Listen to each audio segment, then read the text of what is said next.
Pemerintah Kota Prabu Muli menyiapkan anggaran miliaran rupiah untuk membantu warga yang terdampak kenaikan harga BBM bersubsidi.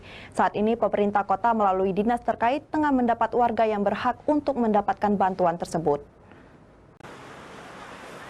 Driver ojek, supir angkot, dan warga miskin yang tak mendapatkan bantuan penerimaan keluarga harapan atau PKH dan bantuan langsung tunai dalam waktu dekat akan mendapatkan bantuan dari pemerintah Kota Prabu Muli dampak kenaikan harga bahan bakar minyak bersubsidi oleh pemerintah pusat.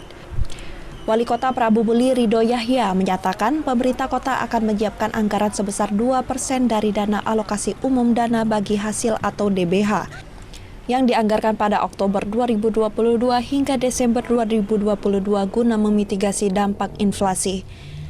Anggaran 3,9 miliar tersebut tidak hanya berupa bansos, namun digunakan untuk penciptaan lapangan kerja dan pelatihan. Meski belum diketahui pasti jumlah penerima bansos, namun masyarakat akan mendapatkan uang sebesar Rp150.000 per bulan selama 3 bulan. Cepat data, duitnya lah ada, makin cepat data, makin cepat kita distribusikan. Itu APBD apa APBN? APBD, pemangkasan dari APBD 2% dari Dauda sama. Berapa Pak 2% dari Dauda? Kalau yang kitanya total lebih kurang 3,9 M. Itu dibagi kriteria, ada pengojek, ada bantuan yang susah tadi. Agar pemberian bansos tidak tumpang tindih, masyarakat yang terdaftar sebagai PKH tidak mendapatkan lagi BLT BBM.